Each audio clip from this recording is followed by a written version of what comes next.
absen 3. Perkenalkan, nama saya Supranovi Lestari dari absen 9. Saya Intan Pria dari absen 17. Saya Dimas Dianton Saputra dari absen 11. Saya Raihan Raji Syariah dari absen 27. Saya Emra Manadi Saputra dari absen 18. Saya Wanda Tarudin dari absen 34. Yang pertama di sini ada hakikat iptek. Iptek merupakan akronim dari kata ilmu pengetahuan dan teknologi. Ilmu pengetahuan dan teknologi dapat diartikan sebagai pengetahuan tentang suatu bidang yang tersusun secara bersistem tentang kepandaian manusia yang dapat diterapkan untuk menunjang dan memberikan kenyamanan bagi kehidupan manusia. Ilmu pengetahuan. Ilmu pengetahuan dan sastra. Ilmu pengetahuan merupakan upaya pencarian pengetahuan yang dapat diuji berdasarkan prinsip-prinsip dan prosedur tertentu dengan menggunakan metode yang bertahap dan sistematis. Pengetahuan dapat disebut ilmu pengetahuan apabila pengetahuan tersebut telah teruji kebenarannya dan diakui oleh banyak orang. Dalam sejarah pemikiran modern Eropa ada beberapa aliran yang membentuk pengetahuan manusia, yaitu pertama, aliran rasionalis. Tokoh dalam aliran ini adalah Daniel Descartes.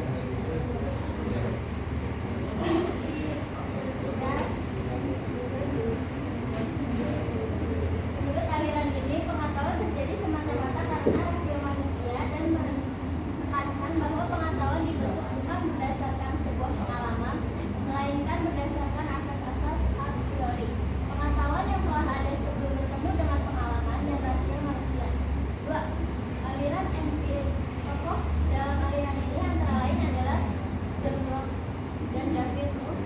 Beberapa aliran rasionalisme aliran ini mengajarkan pengalaman a posteriori.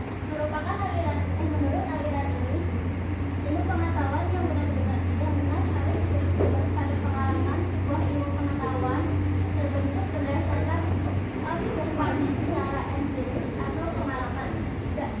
Aliran gabungan. Aliran ketiga adalah gabungan dari kedua aliran di atas. Tokoh dari aliran ini adalah filsuf dari Jerman bernama Immanuel Kant. Kant menyatakan bahwa ilmu pengetahuan terbentuk berdasarkan gabungan dari kedua unsur aliran sebelumnya, yakni pengetahuan dan pengalaman manusia.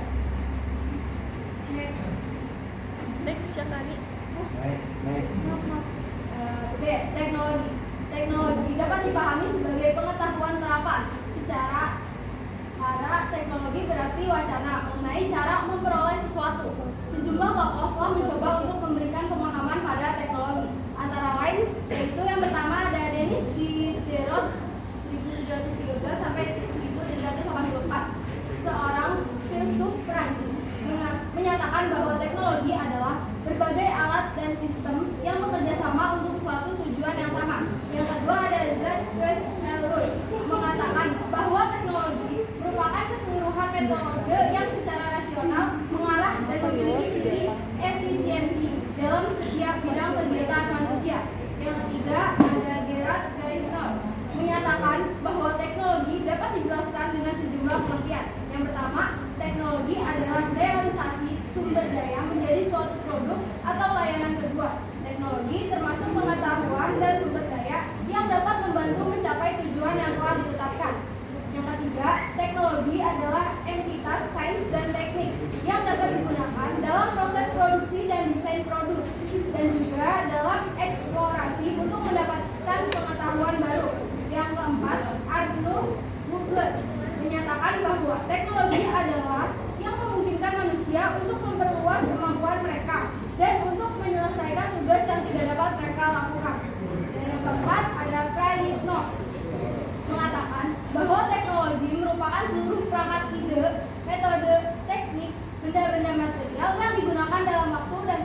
Belasan ribu tahun lalu, warga Mesopotamia mulai mengembangkan sistem pertanian.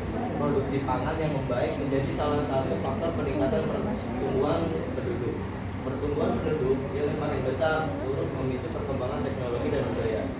Lalu yang kedua, mesin cetak Gutenberg. Dari Johannes Gutenberg mengembangkan mesin cetak sekitar tahun 1440. Mesin cetak menjadi salah satu faktor berkembangnya komunitas ilmuwan yang dengan mudah cepat dan menyebar hasil penemuan mereka melalui jurnal ilmiah. Hal ini menjadi salah satu penyebab perkembangan revolusi ilmu pengetahuan. Lalu yang ketiga ada revolusi industri.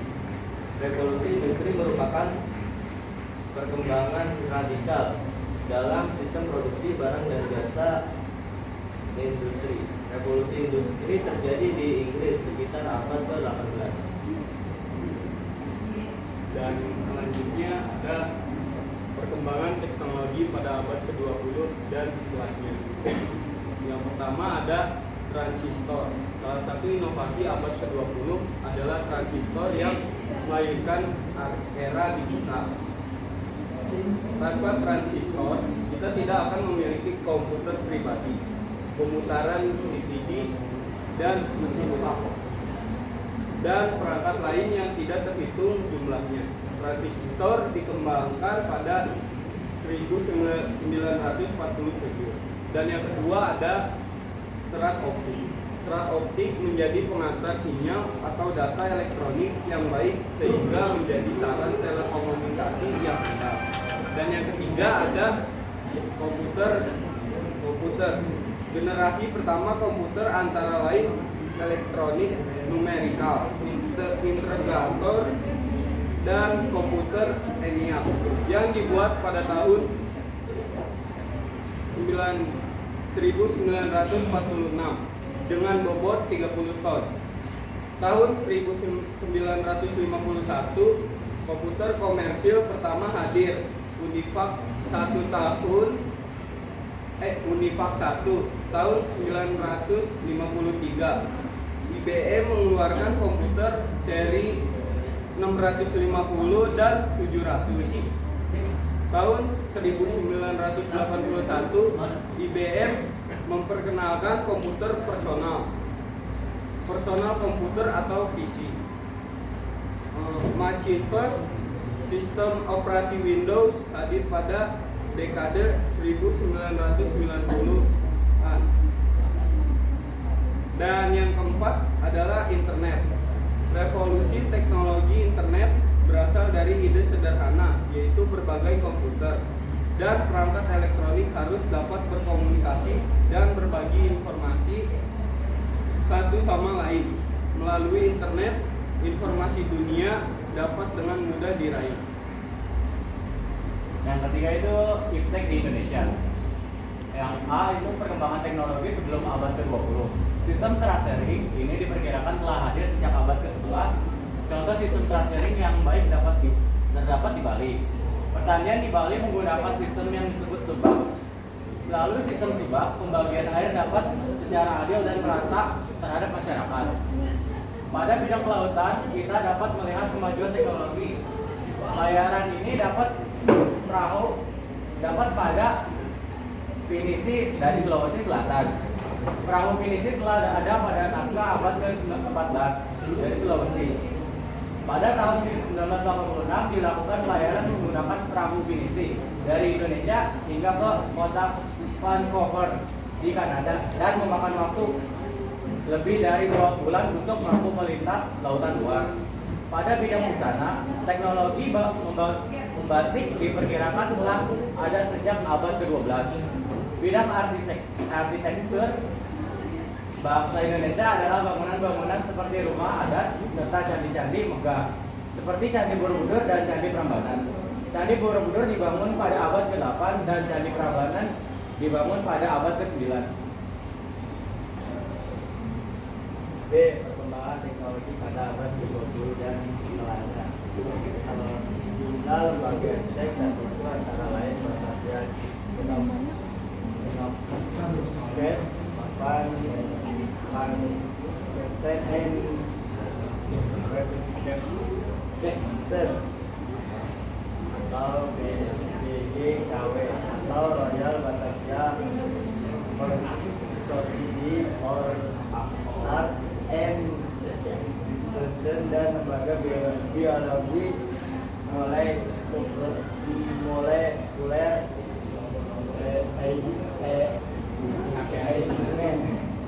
setelah Indonesia merdeka, BGKW menjadi museum nasional. Sekolah-sekolah yang mengadopsi pendidikan zaman kolonial adalah ITB, Institut Teknologi Bandung, dan IPB, Institut Pertanian Bogor. Pada tanggal 23 Agustus tahun 1967,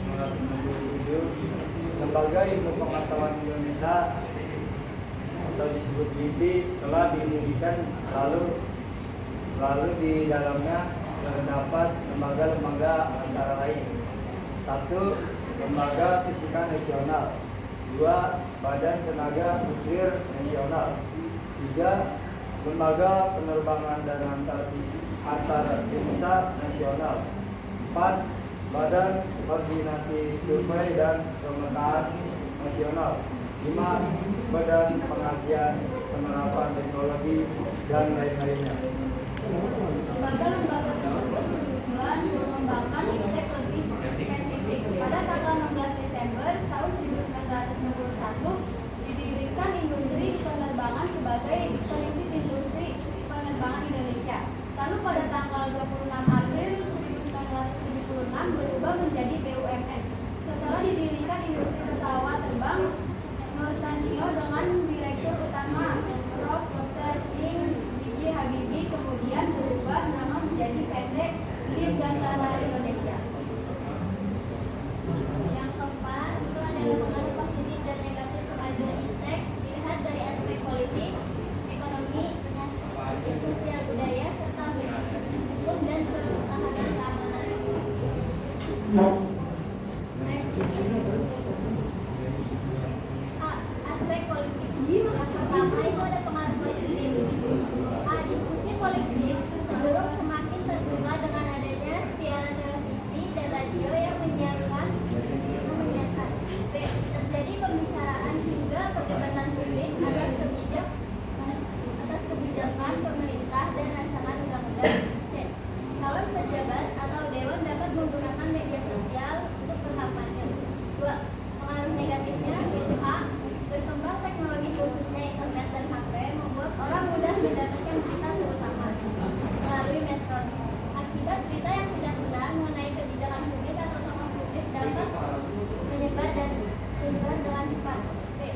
Kemungkinan dapat terjadi perpecahan di masyarakat akibat fanatisme saat mendukung calon. C. Pemikiran-pemikiran yang tidak benar seperti terorisme dan separatisme dapat menyebar secara cepat. Yang B, aspek ekonomi. Yang pertama ada pengaruh positif. A. Keterbukaan informasi mengenai perusahaan dan perekonomian suatu negara membuat pihak luar negeri ingin melakukan investasi berupa modal tenaga ahli. Yang B, peningkatan teknologi seperti robot dalam pembuatan mobil dapat meningkatkan produktivitas. Yang C, konsumen dapat dengan mudah mencari informasi dan membandingkan produk hingga dapat memilih produk yang baik. Kemudian ada pengaruh negatifnya. Yang pertama, kecenderungan sikap konsumerisme akibat mudahnya mengakses informasi dan membeli aneka produk. Yang B, semakin banyak pekerjaan diambil alih oleh teknologi seperti robot. Yang C, banyak produk yang ditawarkan dengan cepat dan langsung dapat diperoleh secara cepat, mengakibatkan generasi tersebut tidak menghargai proses untuk membuat atau memperoleh sesuatu. Lalu yang C ada aspek sosial budaya. Yang pertama pengaruh positifnya, melalui internet kita dapat berkomunikasi dengan orang lain yang berada di wilayah yang jauh. Lalu yang B, kita dapat memperoleh informasi dan menikmati hiburan dengan sangat mudah. C, kita dapat mengetahui berbagai budaya yang terdapat di seluruh dunia. Lalu pengaruh negatifnya yang A, orang dipermudah berkomunikasi dengan orang lain melalui teknologi sehingga cenderung menghindari tatap muka secara langsung. Lalu yang B, sebagian anak dan yang sudah kecanduan smartphone hingga selalu ingin bermain smartphone dan keberatan jika diminta belajar atau membantu orang tua. Dan yang D, di sini ada aspek hukum dan pertahanan keamanan. Yang pertama itu ada pengaruh positif. A. Penggunaan teknologi pemeriksaan DNA dapat mengurangi kesalahan dalam menentukan pelaku kejahatan. B. Teknologi CCTV dapat menjadi bukti karena memperlihatkan peristiwa yang terjadi. Dan yang C. Penggunaan teknologi dalam mengumpulkan, memproses, menyimpan, dan menganalisis informasi secara langsung dapat membantu bila terjadi ancaman. Dan yang kedua yaitu pengaruh negatif. Lalu di sini ada A. Penggunaan teknologi penyadapan yang dapat menyadap dan merekam pembicaraan telepon seseorang seiring disalahgunakan. Dan yang B. Pemalsuan identitas seseorang di dunia maya dapat terjadi dan digunakan untuk tujuan kejahatan. Dan yang C. Pencurian data kartu kredit dapat terjadi secara elektronik. Kartu kredit palsu dapat digunakan orang lain untuk membeli berbagai barang. Akibatnya pemilik kartu kredit asli yang terkena dampaknya. Yang kelima, pengaruh positif dan negatif kemajuan iptek. Dilihat dari aspek teknologi informasi dan komunikasi, transport, kesehatan, dan pertanian. Yang A, aspek teknologi informasi dan komunikasi. Yang pertama, pengaruh positifnya itu untuk memudahkan seseorang mendapatkan informasi aktual dari berbagai sumber untuk memperkembangkan pengetahuan dan wawasan. Yang B, memudahkan seseorang untuk berkomunikasi baik melalui teks, audio, dan bahkan audiovisual dengan mudah dan murah. Yang C, mudah mencari berbagai informasi. Hal tersebut dapat membantu dunia pendidikan. Yang kedua itu pengaruh negatif. Yang pertama itu informasi yang diperoleh tidak semuanya selalu benar. Ada yang hoax. Yang B, banyak sejumlah anak dan remaja telah terekspos dengan konten pornografi, terutama ketika muncul secara tidak sengaja. Yang C, dapat meningkatkan kasus perundungan atau bullying melalui medsos. Lanjut. B. Aspek teknologi transportasi. 1. Pengaruh positif. A. Memudahkan orang-orang berpindah tempat dengan mudah dan cepat. B. Memudahkan proses pendistribusian barang-barang industri. C. Perkembangan sektor pariwisata. 2. Pengaruh negatif. A. Teknologi transportasi dapat digunakan oleh orang-orang yang tidak bertanggung jawab seperti penyelundupan barang-barang ilegal. B. Hasil pembuangan alat transportasi berupa gas sejumlah partikel yang membahayakan lingkungan termasuk manusia dan udara yang menjadi banyak polusi jika dihirup oleh manusia dan hewan. C. Polusi suara dapat memengaruhi kondisi psikologis manusia sehingga mereka cenderung mudah tersinggung atau stres. Aspek teknologi kesehatan. Pengaruh positifnya ditemukan alat-alat kesehatan membantu meningkatkan rentang hidup banyak orang. B. Teknologi untuk melakukan tindakan operasi untuk membantu memperpanjang harapan hidup banyak orang. C. Pelayanan di rumah sakit menjadi semakin profesional. Pengaruh negatifnya, obat-obatan dapat menjadi berbahaya jika dosis penggunaannya tidak berdasarkan ketentuan dokter. B.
Sekian dari kelompok kami. Ada yang ingin bertanya? Perkenalkan, nama saya Syarani dari kelompok 1 ingin bertanya. Jelaskan tujuan dari perkembangan iptek. Mana ini ya? Assalamualaikum warahmatullahi wabarakatuh. Saya Dahlia ingin bertanya, bagaimana upaya yang dapat dilakukan untuk mengatasi penyalahgunaan iptek? Terima kasih Syarani telah bertanya. Yaitu tujuan yang pertama itu jawabannya tujuan utama adanya perkembangan iptek agar kehidupan masyarakat jauh lebih mudah, cepat dan juga efektif. Sekian dari jawaban saya.